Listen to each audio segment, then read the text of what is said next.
வணக்கம், welcome to the channel recipes desk. இன்றைக்கி நம்ம பொரி உப்மா எப்படி செய்கிறதுன்னு பார்க்கலாம். இது குயிக்காக செய்யக்கூடிய ஒரு பிரேக்ஃபாஸ்ட் ரெசிபி. இல்லைனா குயிக்காக ஏதாவது ஸ்நாக்ஸ் செஞ்சு சாப்பிட்னா கூட நம்ம இதை செஞ்சுக்கிடலாம்.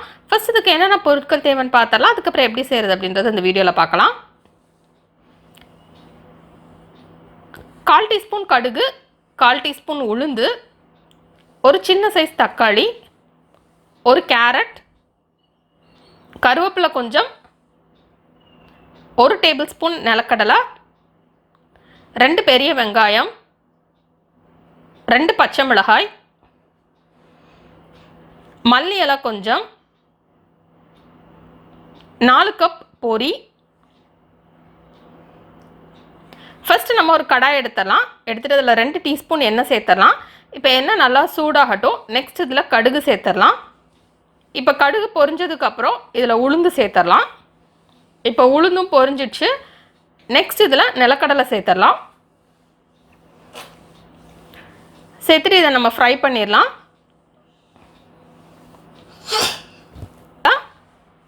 பச்சை மிளகாய் சேர்த்துடலாம். சின்ன சின்ன துண்டாக நறுக்கி நம்ம பச்சை மிளகாயை சேர்த்துக்கிடலாம். சேர்த்துட்டு இதையும் நம்ம ஃப்ரை பண்ணிடலாம்.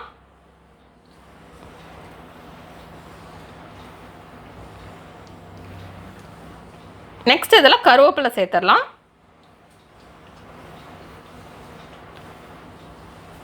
இப்போ கருவேப்பிலை ஃப்ரை ஆனதுக்கப்புறம் இதில் சின்ன சின்ன துண்டாக நறுக்கி வச்சுருக்கிற வெங்காயம் சேர்த்துடலாம்.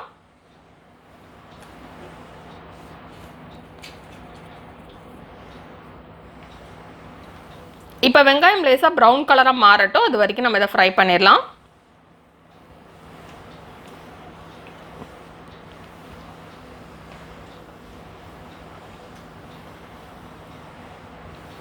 இப்போ வெங்காயம் ஃப்ரை ஆகிடுச்சு.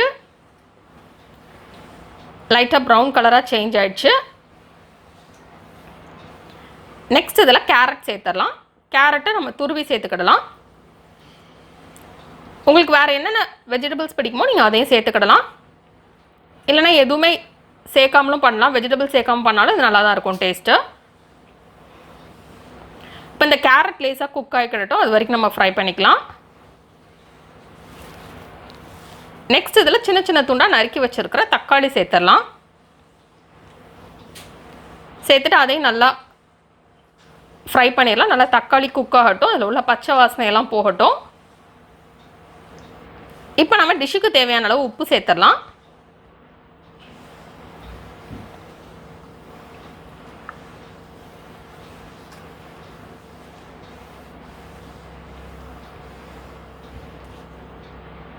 இப்போ உப்பு சேர்த்து மிக்ஸ் பண்ணியாச்சு.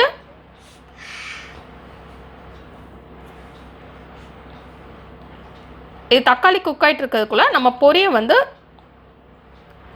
ஒரு பாத்திரத்தில் தண்ணி எடுத்து இந்த மாதிரி ஊற வச்சிடலாம்.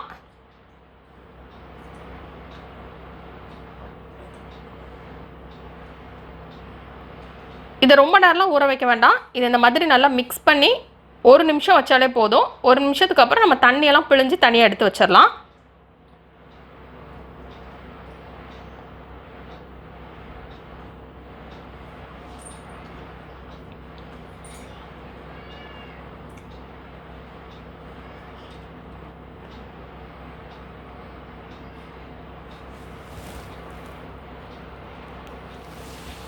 இப்போ இது எல்லாத்தையுமே தனியாக எடுத்து வச்சாச்சு.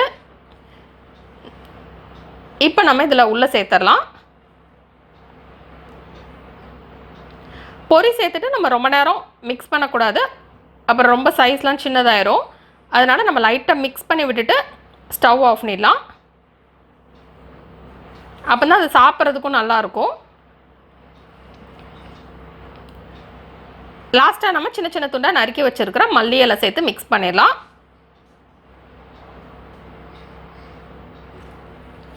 இப்போ நமக்கு சுவையான பொரி உப்மா ரெடி. இது அப்படியே சூடாக சாப்பிட்றதுக்கு ரொம்ப நல்லாயிருக்கும். இந்த ரெசிபி நீங்கள் வீட்டில் ட்ரை பண்ணி பாருங்கள். இந்த ரெசிபி உங்களுக்கு பிடிச்சிருந்தா லைக் பட்டன் கிளிக் பண்ணுங்கள். உங்கள் ஃப்ரெண்ட்ஸோட இந்த ரெசிபியை ஷேர் பண்ணுங்கள். மறக்காம இந்த சேனலுக்கு சப்ஸ்கிரைப் பண்ணிவிட்டு பக்கத்தில் இருக்கிற பெல் ஐக்கான் ப்ரெஸ் பண்ணிக்கோங்க. அப்போ தான் நான் போடுற வீடியோஸ் எல்லாமே உங்களுக்கு உடனுக்குடன் கிடைக்கும். எதுவுமே மிஸ் பண்ணாமல் இன்ஸ்டன்ட்டாக பார்க்க முடியும். இந்த ரெசிபி ட்ரை பண்ணிட்டு எப்படி வந்திருக்கு அப்படின்றத கமெண்ட்ஸ் பாக்ஸில் மறக்காமல் சொல்லுங்கள்.